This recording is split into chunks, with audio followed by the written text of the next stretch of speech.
Hi, we're at Fort Charlotte. Fort Charlotte was built to protect the Western Harbor from the invasion of the French.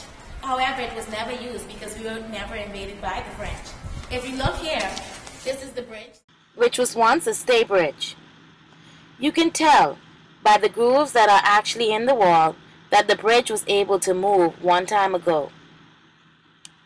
Coming right along, wanted to explain that in the 19th century, the soldiers were so bored that they found time to actually do some type of graffiti, and they made inscriptions into the wall.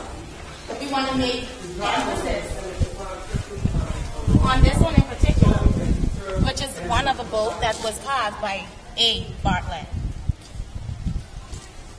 We are currently standing in front of the gift shop, which was formerly the canteen. Before that, it was the garden. This is one of the 42 cannons that are found on Fort Charlotte. They are actually still on their original track. However, these are not the original cannons.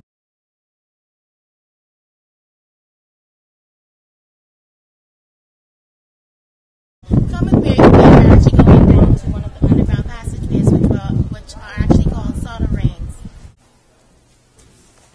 We're currently in one of the dungeons, and as you can see on this side, these chisel marks were actually where the hammocks were placed, where the soldiers actually slept. We would like to point out that the rock was actually hand carved using tools such as chisel. It's amazing to know that even though the slaves did this carving themselves using simple tools as chisels, the enslaved slaves were paid 12 cents a day, and the slaves that were free were paid 18 cents a day. At this time, we'd like to explain the disease that actually was known at the time that killed many of the people. There were over 250 slaves that actually worked here. Over 100 died from the yellow fever. It's said to have killed a lot of slaves, and they actually had to destroy barrels because they felt as if that was causing the problem. This is one of the old wells of Fort Charlotte. They drink during the day. The well is said to be was 100 feet, but it's become shallow over the last years. You can see right here, we have a little shallow room, which was formerly a holding room for the soldiers.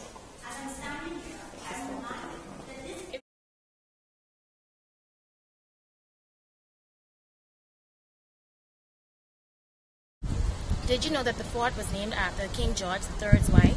Her name was Saharia Charlotte.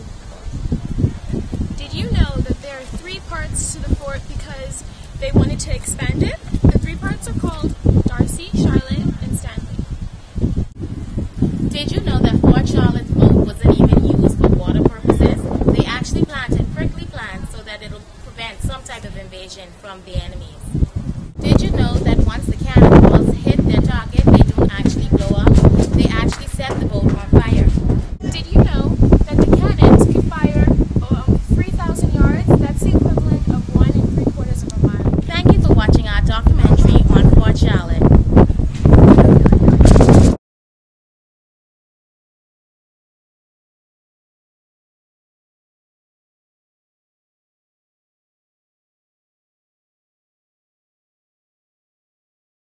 What do you remember? Who was Fort Charlotte named after? How many cannons were there? Which disease killed many of the soldiers and slaves? How deep was the drinking well? Which tool did they use for carving? How much slaves were paid? What were the underground passages called?